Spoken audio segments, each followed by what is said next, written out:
वेद प्रताप ने नदी के पानी से पत्थर को धोया। थोड़ी देर झिझकने के बाद उसने जमीन पर रखी कुल्हाड़ी उठाई और उसके धार धार सिरे से चौकोर पत्थर पर हल्के से वार किया। पत्थर बिना किसी खरोंच के बरकरार रहा। यह अपेक्षित था। यह तथ्य कि यह पत्थर समुद्री दैत्य पेंगुइन द्वारा निगले जाने के बाद भी बरकरार रह पाया, इसकी अविश्वसनीय कठोरता का प्रमाण था। वेद प्रताप ने धीरे धीरे अपने प्रहारों के पीछे की ताकत बढ़ाई। आखिरकार उसने अपनी पूरी ताकत से वार किया, जिसके परिणामस्वरूप कुल्हाड़ी और हथौड़ा मारने वाली कुल्हाड़ी की धार पर एक गड्ढा बन गया। हालांकि चौकोर पत्थर पर एक भी विकृति, स्क्रच मार्क नहीं दिखाई दी। अरे ये पूरी तरह से बकवास है। वेद प्रताप दंग रह गया। उसने सोचा था कि पत्थर सख्त होगा, लेकिन उसने कभी नहीं सोचा था कि यह इतना सख्त होगा। यह वस्तु कैसे बनी? वेद प्रताप को कोई जवाब नहीं सूझा। यह पत्थर और इसका आकार बहुत ही अजीब है। शायद किसी शोधन मास्टर ने कुछ अत्यधिक टिकाऊ सामग्रियों का उपयोग करके इस पत्थर को बनाया हो। ऐसी संभावना को देखते हुए वेद प्रताप ने चौकोर पत्थर को जेब में रखने का फैसला किया। भले ही वह यह पता न लगा पाए कि यह क्या है, फिर भी वह इसे सजावट के रूप में इस्तेमाल कर सकता था। औजारों को व्यवस्थित करने के बाद वेद प्रताप उस कमरे की ओर गया जिसे ग्रैंड खजाना पवेलियन ने उसके लिए तैयार किया था और आराम करने के लिए आगे बढ़ा। अपने मुक्कों का अभ्यास करने के बाद वह पूरे 4 घंटे तक हड्डियों को हटाने में लगा रहा। वेद प्रताप इस समय काफी थका हुआ महसूस कर रहा था। थोड़ी देर ध्यान लगाने और अपनी सांसों को व्यवस्थित करने के बाद वेद प्रताप बिना कपड़े उतारे बिस्तर पर लेट गया और सो गया। ग्रैंड खजाना पवेलियन ने अपने कर्मचारियों के लिए जो बिस्तर तैयार किया था वह बहुत आरामदायक था। इसके अलावा आर्मी लीडर का दूसरा बेटा यहाँ उसके लिए कोई समस्या पैदा नहीं कर सकता था। इस निष्कर्ष पर पहुंचने के बाद वेद प्रताप चैन की नींद सो पाया। नींद में उसे एक अजीब सपना आया। उसने जेड से बने एक शानदार महल का सपना देखा। हर मंडप जेड से बना था और उसकी कारीगरी का स्तर बहुत ऊंचा था। सुंदर और अच्छे स्वभाव वाली सुंदरियों का एक समूह शानदार पोशाक पहने हुए महल के चारों ओर घूम रहा था। शुभ दिखने वाले जानवर आसमान में घूम रहे थे, जिससे अमर दुनिया की कल्पना बन रही थी। वेद प्रताप ने कभी इतना सुंदर महल नहीं देखा था, यहाँ तक कि चित्रों में भी नहीं। इस समय दृश्य अचानक बदल गया और शानदार महल ढह गया। ऊपर आसमान में अनगिनत आकृतियां दिखाई दी। अनगिनत आकृतियों के बीच से प्रकाश की धाराएं निकल रही थी। प्रकाश की धाराएं देखने में सुंदर थी। हालांकि जब यह भूमि पर उतरी तो इसने भूमि और पहाड़ों को नष्ट कर दिया। धरती 2 हिस्सों में बंट गई जबकि आसमान राक्षसी लपटों से ढक गया।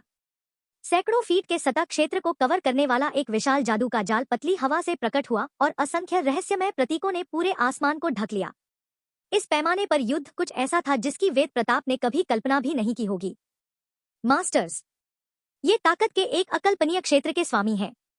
ताकत का यह स्तर कुछ ऐसा है जिसका मुकाबला फिजिकल ट्रेनिंग स्टेज और प्राइमल गैदरिंग स्टेज के लोग नहीं कर सकते।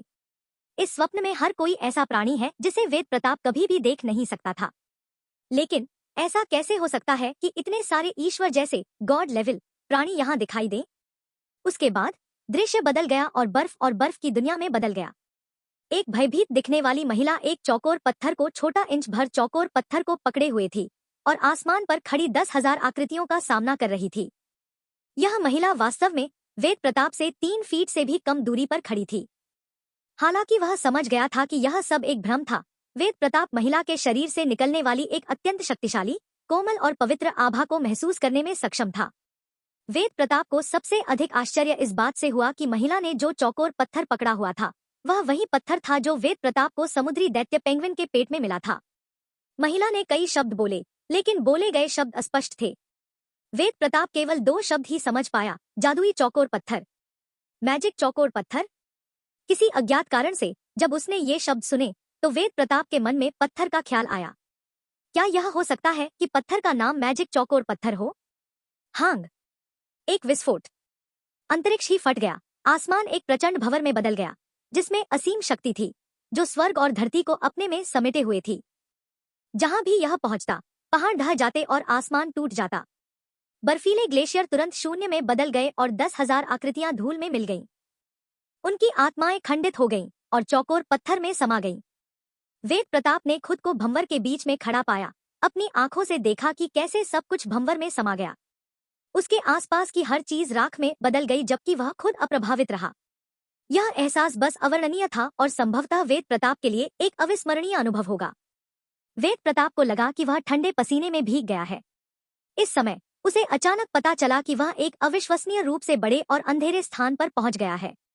यहाँ प्रकाश के विभिन्न कण लटके हुए थे, जो टूटे हुए दर्पण के टुकड़ों की तरह दिख रहे थे।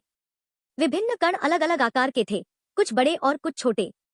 बड़े कण हथेली के आकार के थे, जबकि छोटे कण चावल के दाने जितने बड़े थे। प्रकाश के उन सभी कणों के बीच में प्रकाश का एक गोला था, जो एक नरम चमक, एक सौम्य और पवित्र चमक उत्सर्जित करता था। वेद प्रताप को अचानक लगा कि प्रकाश के इस गोले के आसपास का वातावरण उस महिला के वातावरण से बहुत मिलता जुलता है जिसे उसने पहले देखा था।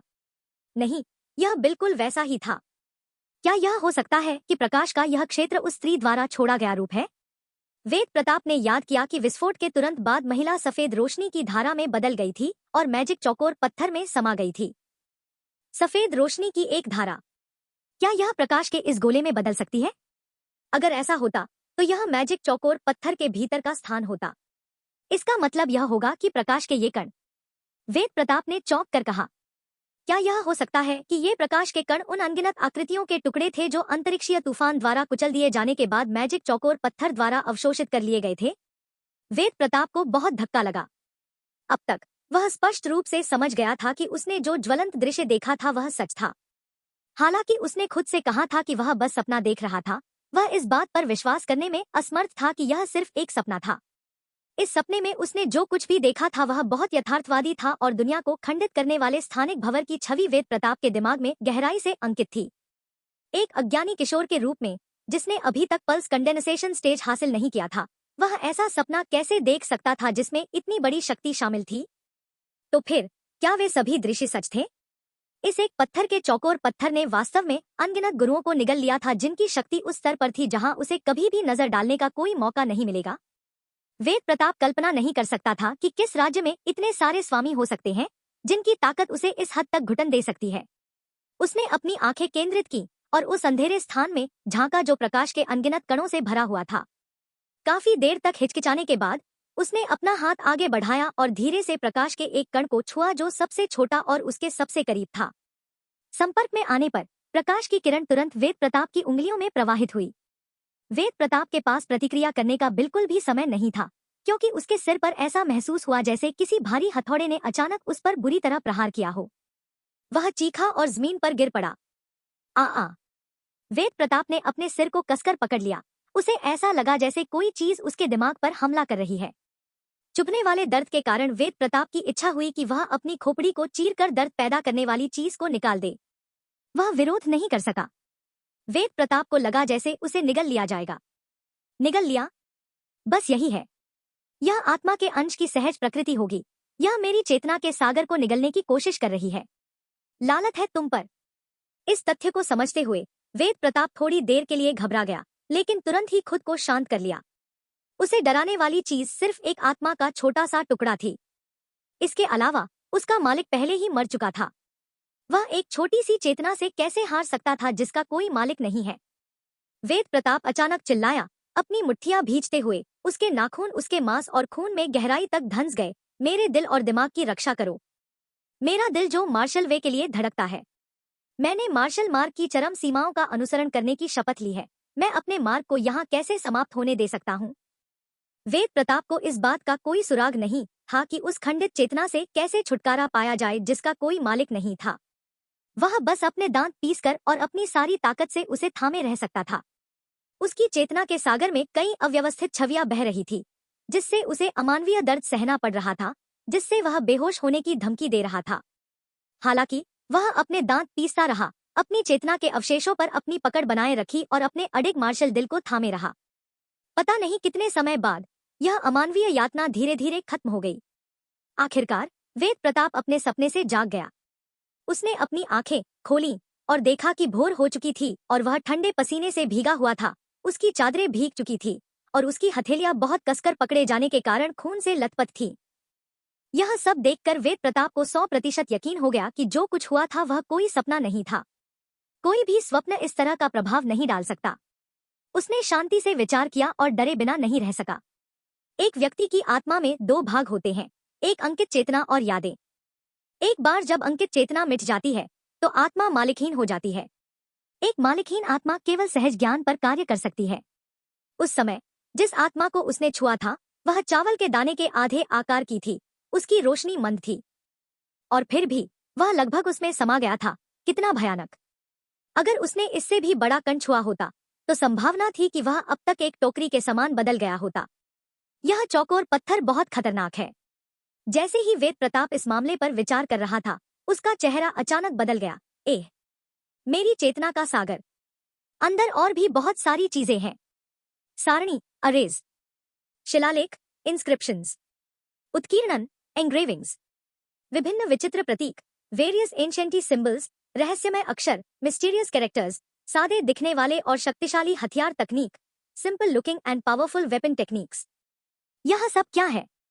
क्या ये मालिकहीन आत्मा द्वारा लाई गई यादें हो सकती हैं? इस विचार ने वेद प्रताप को चौंका दिया। उसे थोड़ा बहुत एहसास था कि यादों का यह समूह एक अकल्पनीय पहाड़ साबित हो सकता है। हालांकि यह वेद प्रताप की चेतना के सागर में प्रवेश कर चुका था, लेकिन यादें जटिल थी। वे ऐसी चीजें नहीं थी जिन्हें वेद प्रताप याद कर सके और जिस तरह से वह चाहे। उन यादों को और अधिक ऑर्गेनाइज्ड और एकीकृत, इंटीग्रेटेड करने की आवश्यकता थी। ऐसा करते समय वेद प्रताप ने सरणी, अरेज और शिलालेखों, इंस्क्रिप्शंस से संबंधित यादों को अनदेखा कर दिया। ये यादें थोड़ी खंडित और अव्यवस्थित थी। ये यादें एक पेशे के बारे में लग रही थी जो हथियारों पर शिलालेख, इंस्क्रिप्शंस उकेरता है। वेद प्रताप को इस पेशे में कोई दिलचस्पी नहीं थी। उसे कुछ और चाहिए था, कुछ ऐसा जिसकी उसे चाहत थी। वह अपनी चेतना के सागर में खोजता रहा और आखिरकार उसने अपनी सांस रोक ली और उसे पा लिया। Physical training stage formula, chaotic combat meridian, chaotic combat meridians. एक विरासत कौशल, a legacy skill. Sky martial अकादमी हाउस के रक्षक मार्शल हाउस से बहुत नीचे होने का क्या कारण है? इसका कारण है विरासत, लेगेसी।